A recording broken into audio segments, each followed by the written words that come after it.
We're back. I'm your host, Steve Alls, and with me is Kroger chef Emerald Coleman.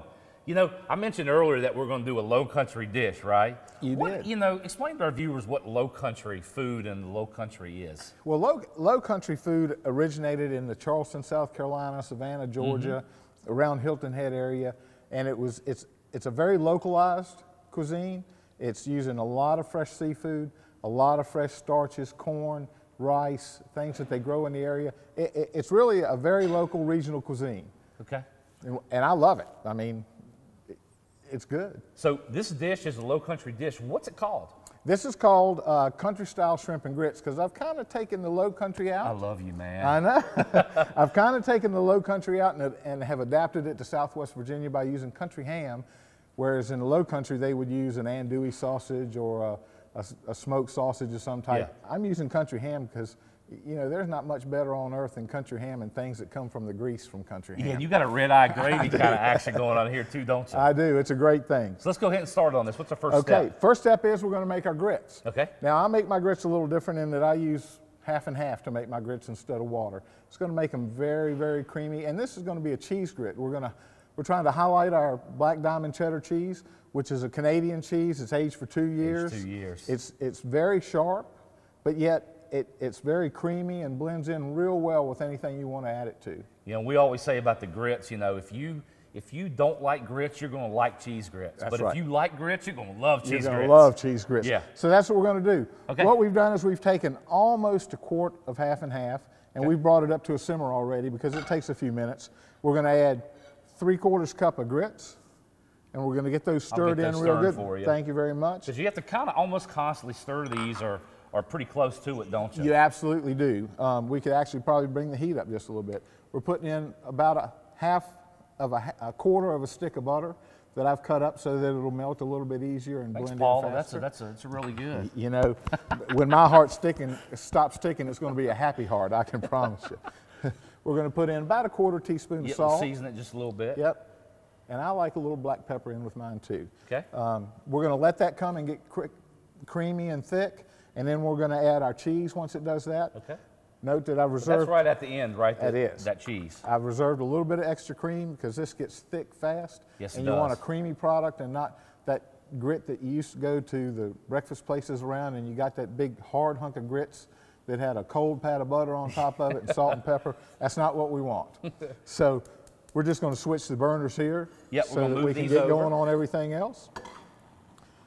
First thing we're going to do to start our shrimp product actually is we're going to put about 10 ounces, we're going to let that pan come up to hot first. Then we're going to put about 10 ounces of country ham in here. Okay. You want to make sure you leave the fat on those little pieces of country ham. Definitely, because it'll melt out in there. I got this in our meat department. It was already cut into chunks. It's Smithfield country ham pieces. It makes it a lot easier, doesn't it? It makes it a lot easier. You can buy the country ham slices and cut them, or buy a whole country ham and cut it off, but this is the easiest way to go about it. Okay. Gives you that same great product. Once we're hot here, we're just going to put that in and render it down a little bit. Let's hit the heat up a little bit. I got it on high right now. It'll come around here in just a second. But we want to let that grease render just a little bit because that's going to be the basis for our red eye gravy. You want to have that pan grease in there. Now, what's ultimately is red eye gravy? Red eye gravy is the drippings from the country ham, a little bit of water, a little bit of coffee, and that's all it is. That's southern as you can get. I tell you, you know, my mama made it whenever we had country ham growing up, and it's something that I grew to love. And she always served the gravy over top of the grits. She didn't put it over the ham so much, but she put it over top of the grits. So I learned to love this dish at a very young age. Okay. We're just going to stir it up here. It's starting to smell really good too already, just hitting that pan. And you can see that the fat is going to render. I've got a couple of pieces of good fat in there. And it's going to take, you know, a couple minutes for this to happen. So the next step that we want to do is once we get this where we want it, just another minute or so, is we're going to add the shrimp. Okay. Now I have used a raw shrimp product. You don't want to use an already cooked shrimp product here. I've used It'll overcook really easy if you do that. a 1621 count shrimp. Now, describe that 1621. What's that mean? That means that there's 16 to 21 shrimp in a pound. Okay. So when you see a 20, 21, 25, 16, 20, 31, lower 35, the number, the bigger the shrimp. the lower the number, the bigger more the shrimp. expensive it That's costs. exactly right. That's exactly right. So you want the good stuff though. That's looking good. It is. I'm going to go ahead and add the shrimp in here with this now. We've got a little bit of, and that's going to take another few minutes to. You know, a lot of people when they're cooking shrimp, they overcook it so bad, you know?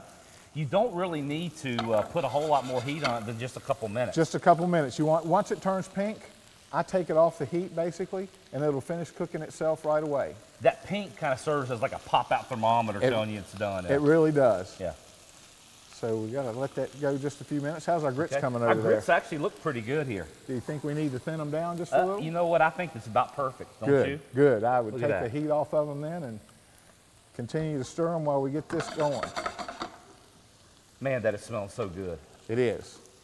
And the low country cuisine, you know, shucks the corn on the cob, they'll take it and boil it. They have a low country boil, just like you might find in New England, different type of seafood. Okay. That's all. Potatoes, corn, low country. This is also a favorite dish in New Orleans, Mississippi. Just about anywhere that you can find that likes good fresh seafood is where you'll find this. Okay.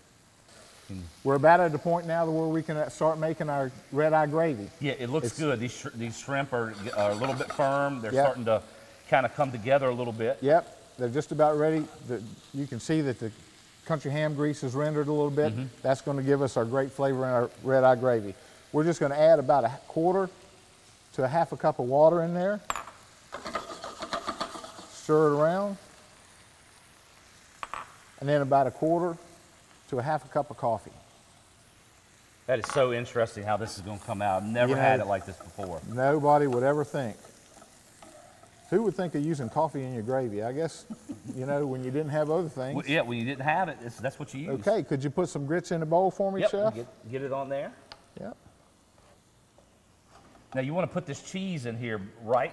For Yes. these grits? Yes, I do. Absolutely. That only You know, takes that's us a the key second thing. to actually. That's a key ingredient. And that's about 2 cups of the cheddar cheese.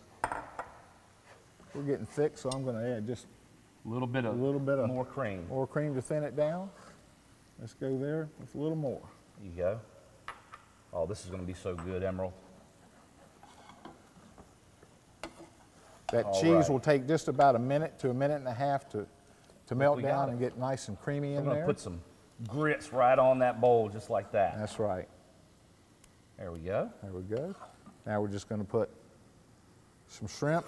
Make sure you get plenty of country ham in there with that. And I noticed you didn't have to really put any salt in this, did you? I didn't put any salt in it because that country ham is going to add all the salt flavor that you need. Now, if I could have that spoon out of the, here we go. Let's just do pour it this right way. on there, man. Let's do it like we do it at home. That's right. Just pour it right on top. There you go. Put it right on top. You got to garnish And then just a we're little gonna bit of scallions.